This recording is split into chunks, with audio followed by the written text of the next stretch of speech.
Happy holidays! Since we can't meet for our CMCC 2020 year summary, I would like to present your accomplishments virtually.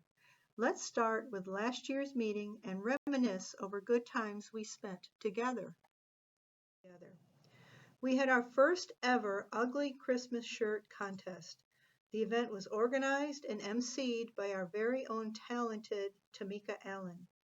Tamika led Team Greenbrier and wielded the glue gun while her crew designed a lovely hoodie for their supervisor, Chris Gautier. Everyone did a great job and Jack's beard evaded the hot glue.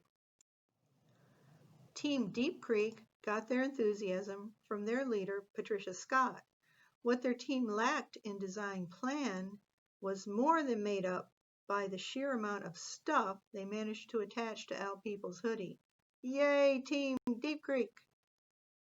The small but mighty customer service team used their wits and skills to step up to the plate and create a very stylish hoodie for their supervisor, Amy Griffin. Well done, ladies!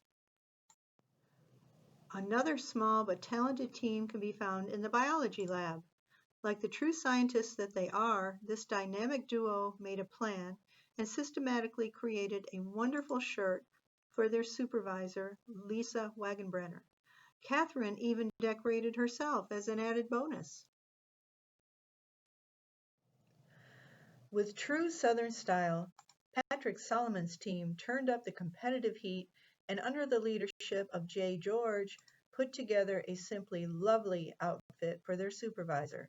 You guys really channeled your inner creativity. Another small team, only in numbers, is operations support. These guys proved that indeed they can fix anything, including an ugly shirt for Zolly Russell. With only occasional breaks to nurse hot glue burns, they managed to dress their supervisor handsomely. Great teamwork, guys. We're proud of you. Finally, my own team admin got busy making me my very own ugly Christmas shirt. Although I'm not quite sure exactly who was in charge, they managed to work together to create this absolutely stunning garment. Yay, team! After all that hard work, this was the event everyone had been waiting for. Here is one of the crowd favorites in all his decorated glory. Al just might have a second career in modeling someday. The boss tried her best to strut her stuff, but she was completely overshadowed by Amy's bad self. You go, girl.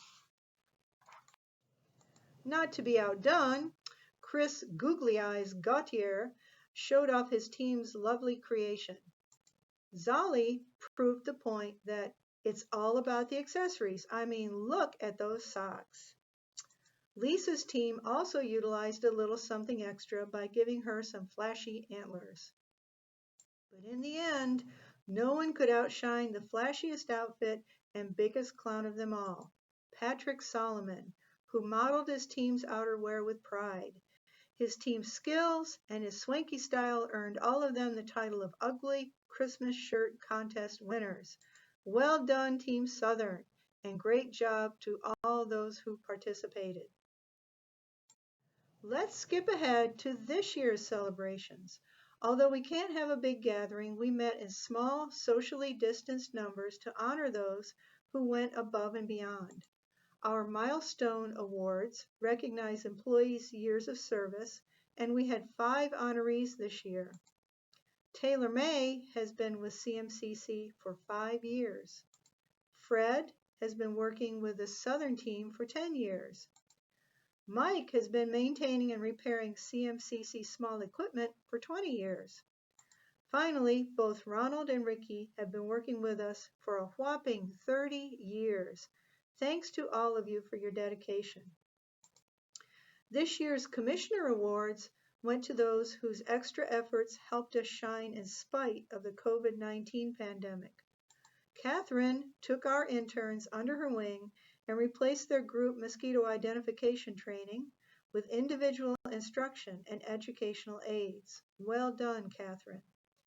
Roger's cleaning and sanitizing duties have multiplied, and his efforts have kept us safe from infection at work. He also took on training of another employee to assist in this effort. Thank you so much, Roger. Another 30-year veteran of CMCC retired in June. Our very own Johnny Tyndall finally left the garage to enjoy a well-earned retirement. Johnny received the highest honor bestowed upon any mechanic, the Golden Wrench. Presentation of the wrench was performed by Johnny's protege, Joe.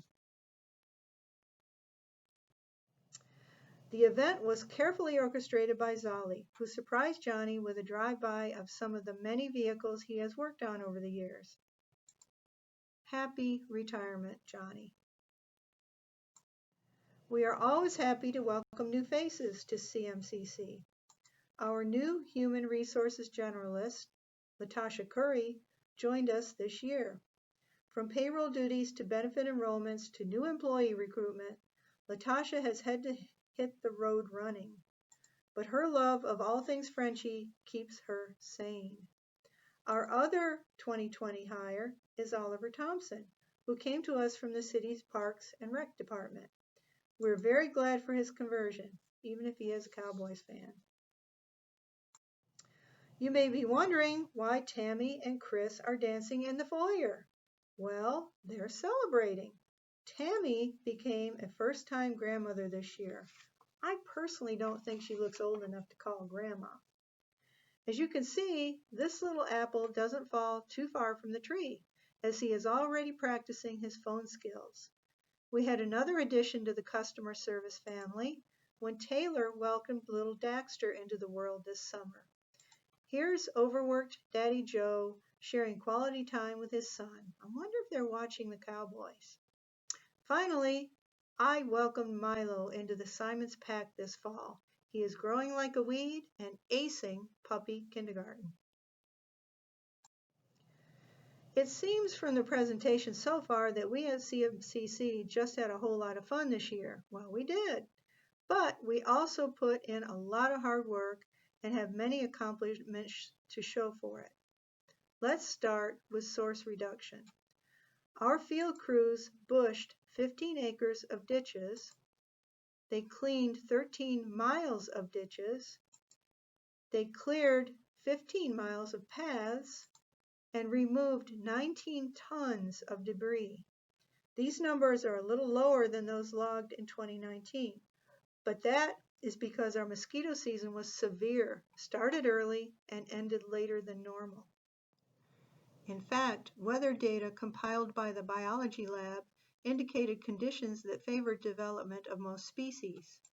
Rainfall was about 4 inches in the surplus for the season, and more importantly, the monthly average daily temperature was 4 degrees above normal. Coquilitidia perturbans, the cattail mosquito, emerged in the greatest numbers in the past 10 years, and lab personnel faced piles of mosquitoes collected from traps in certain areas.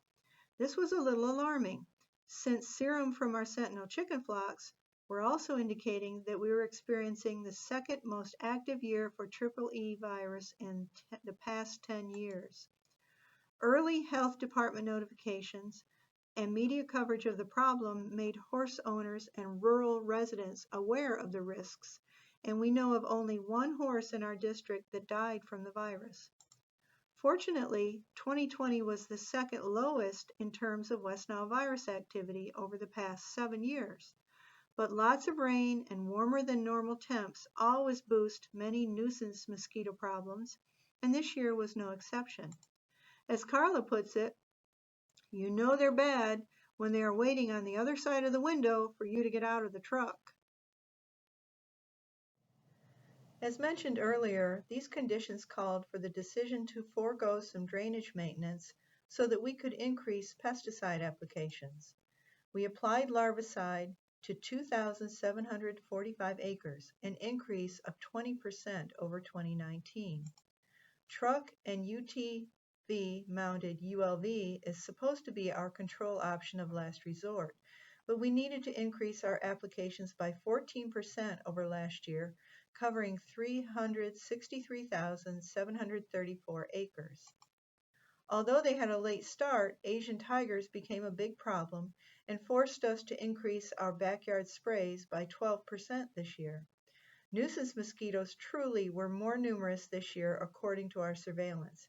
However, isolation and remote working conditions due to COVID-19 probably kept many more residents at home and were factors in more requests for service. Our customer service and fiscal administration teams stepped up their game to meet the challenge. They processed 2,056 service requests.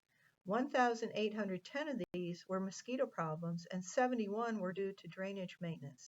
These ladies always impress me with their ability to switch roles to take care of any customer service, fiscal task, or administrative duty. As you can see, they even extended their roles when they served us lunch during our spring training. COVID-19 affected the way we conducted business and added extra work and responsibility to our supervisors. They are the ones who modified working conditions to keep their crews safe and socially distanced. They also had the added responsibility of contacting every citizen who wanted an inspection or backyard treatment, setting up an appointment, and assuring that the technician completed the job correctly. All the information they collected on pesticide use, work accomplished, and requests completed was managed, as always, by our GIS analyst database administrator. Jason is the conduit through whom all the information on surveillance, service requests, and mosquito control operations comes together into a cohesive plan of action. The nature of his work keeps him physically distant from us, but his contribution to the team remains invaluable. And here are the folks who take care of our team. Led by Zali, they accomplished an impressive amount of work this year. Joe and Johnny performed 213 maintenance or repairs on our vehicles and ULV machines. Roger performed 220 custodial maintenance and repair tasks and kept us safer from COVID-19 through additional cleaning and sanitizing. Mike took care of our small equipment through 135 maintenance and repair tasks. Now, I know Mike is safety conscious, but sometimes I think he takes instructions a little too literally. Well, that sums up our 2020 year at Chesapeake Mosquito Control Commission. But I would like to say one more thing before we conclude.